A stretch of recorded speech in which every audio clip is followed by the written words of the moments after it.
অমৃত বৃক্ষ আন্দোলনত যদি আপোনালোকে ফটো আপলোড কৰিব পৰা নাই বা ফটো আপলোড কৰোঁতে কি প্ৰচেছ কৰিব লাগিব তাৰ বিষয়ে যদি নাজানে বা ফটো আপলোড আপোনালোকে গোটৰ মহিলাসকলে কেনেকৈ কৰিব, কিমানখন ফটো আপলোড কৰিব লাগিব, এই বিষয়ে মই ভিডিঅ'টো সম্পূৰ্ণকৈ জনাই দিছোঁ। মোৰ চেনেল যদি আপুনি নতুনকৈ চেনেল ছাবস্ক্ৰাইব কৰি ভিডিঅ' ভাল লাগে লাইক কমেণ্ট শ্বেয়াৰ কৰিব নাপাহৰিব।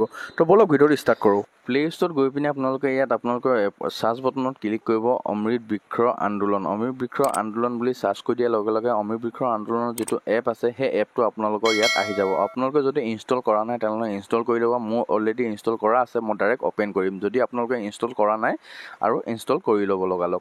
তো মই এইটো আপোনালোকৰ অ'পেন কৰি দেখাম। ইনষ্টল কৰা আছে মোৰ। অ'পেন কৰি দিয়াৰ পিছত আপোনালোকৰ পেজটো এনেকৈ খোল খাব। এনেকৈ খোল খাই দিয়াৰ পিছত সম্পূৰ্ণকৈ এনেকৈ দেখিব। এনেকৈ দেখাৰ পিছত তলত দেখিব আপোনালোকৰ লগ ইন অপশ্যন এটা আছে। সেই লগ ইন অপশ্যনটোত ক্লিক কৰিব। লগ ইন অপশ্যনটোত ক্লিক কৰি দিয়াৰ লগে লগে প্ৰথম আপোনালোকৰ যিটো ৰেজিষ্ট্ৰেশ্যন মোবাইল নম্বৰ আছিলে, যিটো যেতিয়া আপোনালোকে 2023 চনত যেতিয়া আপোনালোকে ৰেজিষ্ট্ৰেশ্যন কৰিছিলে তেতিয়া আপোনালোকৰ যিটো মোবাইল নম্বৰ দিছিলে সেই মোবাইল নম্বৰ এণ্টাৰ কৰিব আৰু যিটো মোবাইল নম্বৰ এণ্টাৰ কৰিব। এণ্টাৰ কৰি দিয়াৰ পিছত গেট অ' টি পি যিটো দেখিব ব্লেক কালাৰত আছে, সেই গেট অ' টি পিত ক্লিক কৰি দিয়াৰ লগে লগে এটা অ' টি পি আহিব। সেই অ' টি পিটো আপোনালোকে ইয়াত এণ্টাৰ কৰিব লাগিব। ইয়াত এণ্টাৰ কৰি দিয়াৰ পিছত আপোনালোকে ইয়াত দেখিব কেপচাটো যি ধৰণে আছে, কেপচাটো আপোনালোকে ইয়াত যি ধৰণে কেপচাটো আছে সেই ধৰণে কেপচাটো ইয়াত আপোনালোকে ফিল আপ কৰি দিব। ফিল আপ কৰি দিয়াৰ পিছত আপোনালোকে লগ ইন অপশ্যনটোত ইয়াত ক্লিক কৰিব লাগিব। তো মই প্ৰথম আপোনালোকৰ মোবাইল নম্বৰটো ইয়াত এণ্টাৰ কৰিম। এণ্টাৰ কৰি দিয়াৰ পিছত আপোনালোকৰ যিটো গেট অ' টি পি আছে গেট অ' টিত ক্লিক কৰিম। গেট অ' টি পিত ক্লিক কৰি দিয়াৰ লগে লগে এটা অ' টি পি আহিব মোবাইল নম্বৰলৈ। মোবাইল নম্বৰ অ' টি পিটো যি ধৰণে আহে সেই ধৰণে আপোনালোকে ইয়াত মোবাইল নম্বৰটো অ' টি পিটো আপোনালোকে ফিল আপ কৰি লব। ফিল আপ কৰি দিয়াৰ পিছত আপোনালোকে যিটো কেপচাৰ আছে সেই কেপচাৰটো আপোনালোকে ইয়াত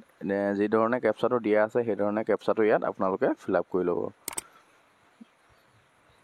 কেপচাৰটো এণ্টাৰ কৰি দিয়াৰ পিছত আপোনালোকে লগ ইন অপশ্যনটোত ক্লিক কৰিব। লগ ইন অপশ্যনটোত ক্লিক কৰি দিয়াৰ পিছত আপোনালোকৰ ডিটেইলছখিনি এনেকৈ আহি যাব। ডিটেইলছখিনি অহাৰ পিছত আপোনালোকে ইয়াত গোটেই ডিটেইলছখিনি আপোনাৰ হয় নহয় চাই ল'ব।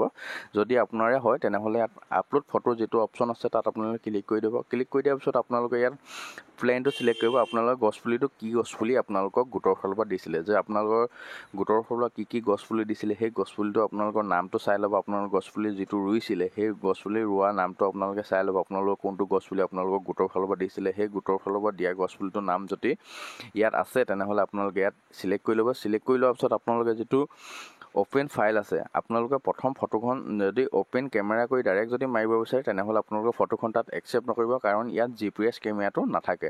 তো যদি আপোনালোকে GPS কেমেৰা এপটো ডাউনলোড কৰি ল'ব। ডাউনলোড কৰি আপোনালোকে GPS কেমেৰাত ফটোখন মাৰি পিনি আপোনালোকে ইয়াত অ'পেন গেলেৰী কৰি ল'ব। অ'পেন গেলেৰী কৰি দিয়াৰ পিছত আপোনালোকে GPS কেমেৰাত যিটো ফটো মাৰিছিলে তাৰ ফটোখন এনেকৈ ওলাব। এনেকৈ ওলোৱাৰ পিছত আপোনালোকে ফটোখন ইয়াত চিলেক্ট কৰিব। চিলেক্ট কৰি লোৱাৰ পিছত আপোনালোকে ফটোখন ক্ৰপ কৰি ল'ব। সমান চাইজত আপোনালোকে ফটোখন দি দিব। সমান চাইজত দিয়াৰ পিছত আপোনালোকে ইয়াত ক্ৰপ বটনটোত যিটো আছে ক্ৰপ বটন আছে, ক্ৰপ বটনটোত ক্লিক কৰি দিব। ক্ৰপ বটনটোত ক্লিক কৰি দিয়াৰ পিছত আপোনালোকৰ ফটোখন এনেকৈ আহি যাব। এনেকৈ অহাৰ পিছত ফটোখন আপোনালোকে আপলোড কৰি দিব। তো আপোনালোকৰ যিখন GPS কেমেৰা ফটো আছে সেই ফটোখন আপোনালোকৰ ইয়াত আপলোড হৈ যাব। যদি আপোনালোকৰ আপলোড হোৱা নাই তেনেহ'লে কি কৰিব লাগিব, আপোনালোকৰ আপলোড হৈ যোৱা আইডিটো এনেকৈ আহি যাব। আইডিটো এনেকৈ হৈ যোৱাত গো টু ডেছবৰ্ড কৰিব। যদি আপোনালোকৰ ফটোখন যদি ডিলিট কৰিব বিচাৰে তেনেহ'লে আপোনালোকে যদি ভুল হৈ গ'ল, ফটোখন বেলেগ এটা পুলি আছিলে বেলেগ এটা পুলি দিয়া হ'ল, তেনেহ'লে আপোনালোকৰ ফটোখন ইয়াত ডিলিট কৰি দিব পাৰিব। আৰু আপোনালোকৰ গছপুলি ফটো 6টা ফটো আপলোড দিব লাগিব এইটো এপত। যদি মোৰ চেনেললৈ নতুনকৈ আহিছে চেনেল ছাবস্ক্ৰাইব কৰিব। ভিডিঅ'টো ভাল লাগে লাইক কমেণ্ট শ্বেয়াৰ কৰিব নাপাহৰিব। আজি ভিডিঅ'টো বিশেষ বনোৱা উদ্দেশ্য এইটোৱে আছিল। যদি মোৰ চেনেলটো নতুনকৈ আহিছে চেনেলটো ছাবস্ক্ৰাইব কৰি দিব। ভিডিঅ'টো ভাল লাগে লাইক কমেণ্ট শ্বেয়াৰ কৰিব নাপাহৰিব।